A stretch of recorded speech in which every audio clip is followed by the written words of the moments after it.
Des omégaverses, il n'y en a pas tant que ça en France, même si ça commence à bien se démocratiser chez les éditeurs spécialisés dans le yaoi, ça reste un genre de niche. Du coup, je fais en sorte de me procurer toutes les sorties de ce genre, même quand le titre et le résumé ne m'attirent pas des masses, comme ce fut le cas pour l'Oméga abandonné J'ai mis 2 fois, disponible aux éditions Hana d'Isaka Jogoro, dont il semblerait que ce soit le seul manga pour le moment. Qui sait, on n'est pas à l'abri d'une belle surprise.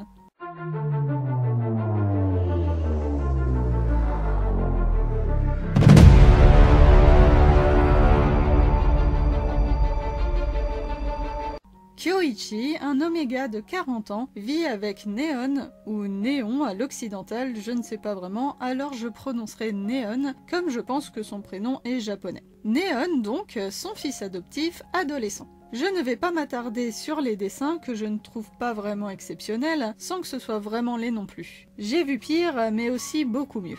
Pour en revenir à notre duo, Neon est le fils d'un alpha du nom d'Otori Takane, un odieux personnage qui s'était constitué un harem d'oméga hommes et femmes, dont Kyoichi a fait partie plus jeune. Et là, on a un premier point très intéressant puisque Takane et Kyoichi étaient marqués, un lien habituellement unique et imbrisable, mais il semblerait que l'alpha, lassé de son jouet du moment, ait trouvé le moyen de détruire ce lien si important. C'est la première fois que je vois ça dans un Omégaverse, c'est vachement original et on sent bien la douleur que ça a dû être pour Kyoichi qui a été renié et abandonné. D'autant plus que Takane est parti en lui laissant la garde d'un fils né d'une autre union. Je déteste déjà ce mec. Le traumatisme a été si grand pour notre héros qu'il n'a plus eu de chaleur depuis, sachant que ça fait une bonne dizaine d'années. Tu m'étonnes qu'il fasse tout le temps la tête, relégué à une vie de parent célibataire à cause de l'influence toxique d'un homme qui ne l'a jamais aimé. Maintenant que ces bases dramatiques sont posées, revenons au présent où Neon s'apprête à fêter son 16e anniversaire avec Kyoichi, qu'il considère réellement comme son papa, contrairement à l'Oméga qui s'occupe du garçon sans penser à lui comme son propre fils. Il ne pouvait simplement pas abandonner lui aussi cet enfant à son sort, à moins que ce ne soit pour lui un moyen un peu tordu de garder quelque chose de Takane. Dans tous les cas, on constate qu'il fait de son mieux pour élever ce garçon comme il faut, et c'est le principal, sachant qu'avec ça, il doit gérer non seulement sa dépression, mais aussi une culpabilité injustifiée de ne pas pouvoir offrir plus de choses à Neon. Et si pendant quelques pages, j'ai réellement cru que l'histoire allait prendre une tournure psychologique intéressante, tout s'écroule très vite puisqu'en quelques cases, la situation de base s'inverse totalement. Kyoichi dit qu'il voit Neon comme son fils, Neon assure qu'il est amoureux de celui qu'il considérait pourtant comme son père, et enfin tout part aux oubliettes pour que nos deux personnages se sautent dessus comme des affamés. Alors d'accord, l'un n'avait rien fait depuis 10 ans et l'autre est un adolescent plein d'hormones, mais le contexte ne s'y prêtait vraiment pas, d'autant qu'on n'a même pas fini le premier chapitre. Et Neon qui dit qu'il ne veut pas marquer Kyoichi sans son consentement pour ne pas ressembler à son père, alors qu'il vient clairement de l'agresser. Ça fait déjà beaucoup, alors je ne vais même pas parler du fait que ça ne le gêne absolument pas de le faire avec l'ex de son propre père. L'amour, tout ça... Enfin, au moins ils sont conscients, ou tout du moins Kyoichi en est conscient, que leur mascarade familiale est fichue pour de bon et que leur relation romantique qui débute pourrait n'être que le fruit de leurs hormones et rien d'autre. Ils se sont embarqués dans une bien belle galère et ça risque de bien mal finir tout ça.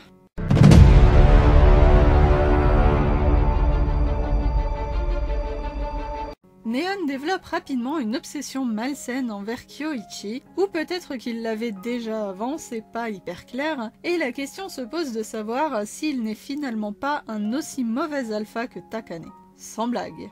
Bon, il n'en est pas à ce point non plus, mais quand même, surtout que le comportement de l'Oméga n'aide pas à rendre la situation moins malsaine. Disons qu'on met ça sur le compte des chaleurs pour l'instant, même si elles ont bon dos, hein, les chaleurs. Il y a toute une réflexion plutôt intéressante sur le fait que Neon pourrait être comme son père sans le vouloir, que sa violence se serait peut-être transmise dans ses gènes et qu'il préfère chérir l'héritage et l'éducation qu'il a reçu de Kyoichi plutôt que de se laisser entraîner par ses bas instincts, mais vu qu'il s'est déjà comporté comme un fichu goujat, pour rester poli, c'est plutôt raté. Et il continue de manipuler l'Oméga, soit en le privant ou en lui imposant des médicaments contre ses chaleurs, soit en jouant de nouveau nouveau au fils à papa. Je ne sais pas encore dire si tout ce côté malsain est voulu ou non par l'auteur, si c'est le cas c'est très réussi, sinon ça fait un peu peur pour la suite. On parlait des médicaments de Kyoichi, les inhibiteurs, comme ceux qu'il avait gardés depuis 10 ans ne fonctionnent plus des masses,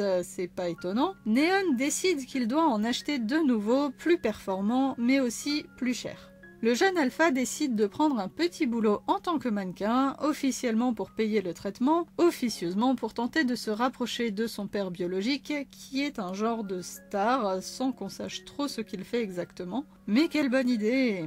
En fait, il veut tenter de l'atteindre pour venger Kyoichi. Je ne sais pas de quelle manière, mais il devrait laisser tomber, la situation est déjà assez bizarre comme ça, sans en rajouter avec le retour du pire des alphas possibles dans le tableau. Autre chose plutôt intéressante, c'est qu'on suit beaucoup le point de vue de Neon et on découvre son éveil à son état d'alpha avec lui. C'est plutôt original aussi puisqu'en général on est du point de vue de l'Oméga dans les mangas de ce genre. Il nous montre aussi qu'il est tout à fait capable de se retenir devant un Oméga en chaleur sans problème parce que c'est Kyoichi qu'il aime. Mais ce serait tellement mieux sans ce postulat de départ disant qu'ils sont père et fils, même d'adoption. Kyoichi l'a élevé depuis tout petit alors forcément pour moi ça coince. Surtout que même en étant plus ou moins en couple, il continue de se comporter comme parent et enfant, ça le fait pas du tout. Et tout ça sans aborder le sujet de la différence d'âge, qui serait anecdotique pour moi si Neon n'était pas mineur. Jamais un mot là-dessus, incroyable. On nous fait aussi bien comprendre que le jeune modèle malmène un peu ses collègues au travail, ce qui le fait de plus en plus passer pour une mauvaise personne à mes yeux, même si les autres personnages ne s'en plaignent étrangement pas, voire trouvent ça cool. Tu files un mauvais coton mon garçon. Par contre, ce qui est effectivement assez cool, et dont je n'ai pas encore parlé, c'est l'effet des yeux noirs sur les alphas quand ils utilisent leur aura. J'aime l'idée visuelle. Justement d'ailleurs, au détour d'une séance photo pour le travail, Neon finit par tomber nez à nez avec Takane par un pur hasard scénaristique. Et il se rend bien vite compte que non seulement il ne fait pas le poids face à son rival et père biologique, mais en plus celui-ci ne le reconnaît même pas. Et il semble avoir aussi totalement oublié Kyoichi. De quoi donner l'impression de se battre contre un bon gros moulin à vent. Comme quoi, ça valait pas trop le coup de se prendre autant la tête avec son envie de vengeance. Et comme si ça ne suffisait pas, c'est ce moment que choisit Kyoichi pour être de nouveau en chaleur. C'est à cause de la décennie de panne sèche que ça lui arrive tous les 2 jours maintenant? En tout cas, ça fait croire à Neon que c'est à cause de l'odeur résiduelle de Takane sur lui, ce qui est peut-être vrai, après tout c'était apparemment l'âme sœur de Kyoichi. Sur ce, deuxième confrontation entre Neon et Takane. On est dans un one-shot, faut que ça aille vite. Cette fois, le père indigne reconnaît bien son fiston et se moque de lui comme le sale type qu'il est. Mais je dois dire qu'il y avait quand même de jolies planches pendant cette conversation père-fils. L'auteur s'améliore en dessin de chapitre en chapitre, ça fait plaisir à voir. Les traits sont plus définis et l'arrière-plan des cases mieux rempli. Et non, je ne cherche pas d'excuses pour éviter de parler de la suite. D'ailleurs, on repasse un peu du côté de Kyoichi, dont je ne sais toujours pas ce qu'il fait de ses journées, et il décide d'aller retrouver Neon en allant sur son lieu de travail alors qu'il est toujours en chaleur, et c'est Takane qui vient à sa rescousse pour le fameux cliché de l'Oméga agressé. Bizarre. Il a presque l'air tout sympa d'un coup, limite plus que Neon. Vu ses antécédents, c'est flippant. Surtout qu'il se tire avec Kyoichi au nez et à la barbe inexistence de Neon. Que quelqu'un appelle la police? Takane a amené Kyoichi directement dans un refuge, il lui a donné des inhibiteurs pour calmer ses chaleurs et le fait se reposer en lui assurant qu'il s'occupera de lui s'il a besoin de quoi que ce soit. Il y a erreur sur la marchandise là, c'est pas du tout le même mec qu'au début hein. C'est qui ce type aux petits soins tout attentionné, un jumeau bénéfique? D'autant plus que c'est Kyoichi qui s'excuse en disant que Takane les a soutenus financièrement toutes ces années, ce qui explique que l'Oméga ne fasse visiblement pas grand chose de ses journées, même s'il assure avoir un travail. Lequel, je ne sais pas, il serait apparemment écrivain vu que Neon parlait de manuscrits au début du tome, mais techniquement on ne le voit jamais bosser. Tout ça pour dire que depuis le début, Takane n'avait oublié personne, même s'il l'a prétendu sur son lieu de travail, ce qui peut se comprendre vu la situation à ce moment-là, et qu'en plus il les a aidés de loin depuis 10 ans. Ce n'est pas non plus lui qui a blessé Kyoichi, et ce n'est même pas non plus son âme sœur. Beaucoup trop de révélations en un coup. Takane est le gentil de l'histoire contre toute attente. Je ne sais pas si c'est un coup de génie de l'histoire ou si ça sort vraiment trop de nulle part, mais pour moi c'est plutôt positif en fait. Je me suis fait avoir en croyant le peu d'informations qu'on nous donnait, comme quoi il ne faut pas faire de jugement hâtif quand on n'a pas toutes les cartes en main. Bien joué scénario, bien joué. Mais ça ne me fait pas oublier que tu nous fais un coup à la Twilight là. Voilà référence.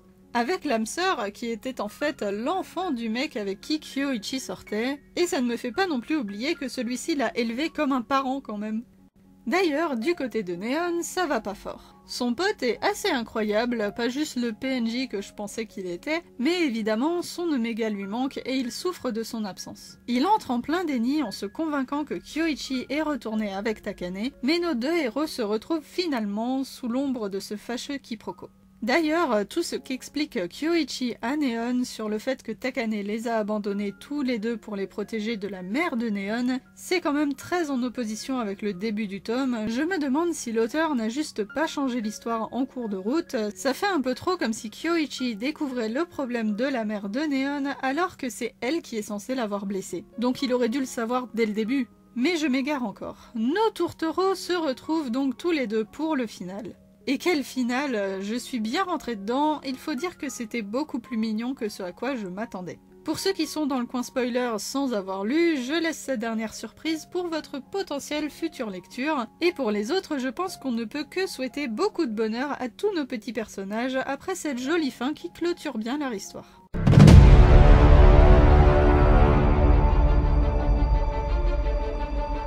J'ai commencé ma lecture avec pas mal d'a priori et je ne m'attendais vraiment pas à trouver au final autant de positifs dans ce one-shot. Mais ça n'éclipse pas les mauvais points pour autant. Ça a été un peu difficile à plusieurs moments de passer outre le fait que Kyoichi a quand même été le seul parent de Neon pendant des années, même si c'est par adoption seulement. Et si vraiment vous avez trop de mal avec ce genre de relation, je ne suis pas sûre que vous pourrez apprécier ce volume. Personnellement, je suis un peu habituée à cette gimmick japonaise de l'enfant amoureux de son parent adoptif. La dernière fois que je l'ai vue, c'était il y a pas longtemps dans Maquia, donc on ne la retrouve pas que dans d'obscurs yaoi Omegaverse, et je garderai un assez bon souvenir de l'histoire de ce manga qui a su me surprendre au moment des révélations importantes. On y retrouve quand même des idées très intéressantes et originales par rapport aux autres Omegaverse, je trouve, et on sent que la patte de l'auteur a évolué et s'est améliorée autant au niveau du scénario que du dessin au fur et à mesure. Du coup, je ne recommanderais pas l'Oméga abandonné j'ai mis 2 fois à tout le monde, mais pour ceux qui sont déjà connaisseurs ou qui sont bien accrochés, ce sera honnêtement une bonne lecture à mon avis. En tout cas, j'espère que vous apprécierez autant que moi, et j'attends de voir si l'auteur va sortir autre chose de nouveau ou pour faire suite à ce one-shot, affaire à suivre. En attendant, prenez soin de vous et au plaisir de vous retrouver dans un autre coin de la chaîne.